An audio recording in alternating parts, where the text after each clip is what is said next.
pick. Wilson becomes the third Tar Heel all time to be taken in the first round of the draft by the Bulls, joining some names you might have heard of, Kobe White and Michael Jordan. And so here's Wilson on comparisons to UNC's most fabulous Bull. Caleb Wilson, UNC. There's a guy named Michael Jordan, UNC. Caleb Wilson, Bulls. MJ goes to the Bulls. Are there some shoes to fill with that? I'm writing my own story, man. Honestly, I want to be better than Mike. Honestly, I know it's a lot to go, but I'm writing my own story for sure. I mean, I feel like it's a great pipeline from UNC to the Bulls, and I'm just ready to keep it going. Great to be joined by the fourth pick in the NBA draft, newest Chicago Bull, of course, Caleb Wilson. Hi, Caleb. How are you? I'm doing great. How about you? Good. Okay, so yes, Stephen A. What? I mean, have you spoken to Michael Jordan? Did you get permission from him to say you want to be better than Michael Jordan when you're going to Chicago? I mean, you got to watch what you say, Caleb. I love you, man. I'm looking forward to you. You're a big-time player, but you got to watch what you say, my brother. For sure. I feel you. But, I dream big. That's how I got to the position I'm at today. I'm going to work hard and do whatever it takes to back it. So, I know that's a lot of shoes to fill, but I'm going to do my best to do it. I know. That says it all. That says it all. You're going to be asked a lot about, obviously, that. With the North Carolina, Chicago, Michael Jordan. I know you posted on social media a picture of you, I think, in a Bulls sweatshirt or something from when you were younger. So did you grow up watching the Bulls? Like, what did this moment yesterday mean to you? It meant a lot. Like, my favorite documentary I've ever watched is The Last Dance. So, watching that and having a chance to be a part of that franchise is crazy. I mean, it's almost full circle. I watch it almost once a month at this point. But and I use a lot of Mike's kind of ideas with his mind and taking things personal myself. So it's just a crazy opportunity. I'm excited to get to work. And you're going to be chomping to play. You didn't get a chance to finish the season for North Carolina. I know you wanted to come back for that Duke game. You didn't get a chance to play. You got to be dying to play that first game in October, right? I'm dying to play the first game in 3 weeks. In the summer league, that's right, yeah. I'm excited to play that. I mean, I've been waiting to play for so long, and I'm just hungry. I'm ready to do it. You're 100%. You feel good? I feel great. I feel great. Good. Go ahead, Stephen A. Caleb, what kind of player? I mean, so many others have described you. They marvel at your athleticism, your upside, etc. They talked about what Carolina would have been had you been available, no doubt, as opposed to getting injured. What kind of player are the Chicago Bulls getting specifically? Break that down for people that don't know enough about your game. They're getting a dog, man. It's that simple. I mean, I'm going to do whatever it takes to win, and I'm going to play as hard as I can and create opportunities for myself and others more than anyone else that's going to be playing in the NBA. Like, I'm a hard worker, and I'm going to get it done. I mean, I'm going to be a leader. I'm going to do whatever it takes to win, and it's just that simple. And you're going into a perfect situation. Jordan's been gone a long time. They haven't won in a long time, but it's a great sports town. They get 19,000 a night. This is not something, the fans are there. Plus, you got this coach. This coach is a good coach. Good job at Portland. Good coach. Good with big men. You're in and you got a good young nucleus. This is an excellent situation you're walking into here. For sure, it's an excellent situation. It's just up to me to go make it happen. It's that simple. So did you talk to Coach last night? What did he have to say to you? I talked to Coach in my workout, and I talked to him last night, just telling me it's time to get to work. We had the same goal, and that's to win a championship. So it starts tomorrow. Music to my ears. Go ahead, Stephen A.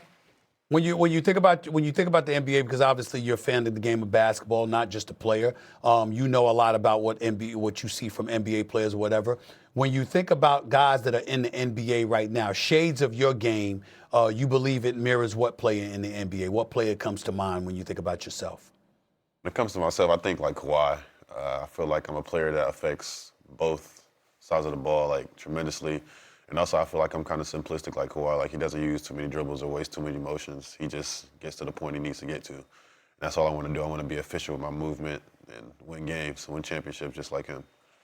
They were the only team you went to go see, right? Did you think there was any chance that Memphis would take you at 3, or you were pretty confident it was just going to be Chicago at 4? I didn't know. You didn't know? I did not know. I mean, I'm really excited to be a Chicago Bull, but I didn't know.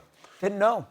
And Boozer, your buddy gets ahead of you. Yes, sir. Are you too close? Do you know each other pretty well? For sure, yeah. We play AAU together, so it's kind of cool to see him succeed and go to a nice situation, and I'm excited for him. Okay, I have 2 questions before we say goodbye. My first one, every rookie kind of circles names on a schedule. I'm sure he's like, I don't even know what I'm doing the minute after this. I'm sure you haven't had a chance to look at the Bulls schedule. But is there a player you're excited to go up against in the NBA?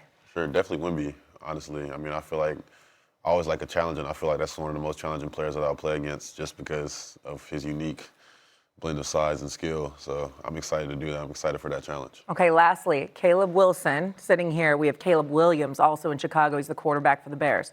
How are we going to distinguish we need nicknames. Are we doing like C-Will, C-Dub? Like, is there a nickname you can coin right now so we can keep the two straight? He's got to call me C-Dub, and we're going to call him C-Will. We're going to call him Caleb, but we gotta get something going with us too. You know, we got the same name. We got to get something going. We're going to figure that out. All right, Caleb Wilson, thank you so much for joining us here on First Take. Good luck. Thank you. Officially the face of a franchise. It rides with you. And when that happens, it's not just about what you do in between the lines, it's what you do to get in between the lines. It's the commitment you show once you arrive in between the lines. It's what you do when you get from being in between the lines, but you still have to carry the franchise on your back because you're the franchise. Those are all the things that come with it. And nobody, and I mean nobody, not a basketball analyst, not a coach, not a competitor, not a player, not an executive, not a team, no one questioned that about A.J. Dybonsa. Everybody looked at him and said, this dude has the potential to be the next coming of Tracy McGrady. But that was as a basketball player. Too bad they don't know enough about Tracy McGrady, the man, because Tracy McGrady is a wonderful dude with a great head on his shoulders that has done far more good than people realize. The character of that man is just as big of a player as he was, and that's A.J. Dybonsa. I'm not saying that isn't Darren Peterson. I'm saying along your way at Kansas, where Big Perk came on national television to say, let's keep it a buck. He didn't want to be there. They should allow you to just go straight to the pros as opposed to having to wait a year before you enter the pros, blah, blah, blah, because he really didn't want to be at Kansas. What you did was you gave the impression that being at Kansas wasn't really a priority for you at too many increments during this season. Cramps, flu-like symptoms, and all of this other stuff. You understand? Hitting a three-pointer, crossing somebody over, pulling up for a three, and literally turning to the coach the minute it went through the net and said, take me out of the game. Those are the kind of things that come back to haunt you. That is why Darren Peterson was not the #1 overall pick last night, because the Washington Wizards says, we can't miss with this. We got to make sure we draft somebody we can trust. We all know that Darren Peterson's an all-world player. The question about him is trust. And now he goes into the NBA, making sure, having to know that that is hovering over him. And he better make sure that he answers that question and shows that he's trustworthy if he expects to have a flourishing career in the National Basketball Association. Should motivate him. I mean, I would think, and I listen, if it was my franchise, I'm not drafting Peterson either. He missed 11 games. I mean, as a guy who was in warm-ups, I'm not playing tonight against the #1 team. Who walked in there? Was it Arizona? He didn't play in that game. Yes.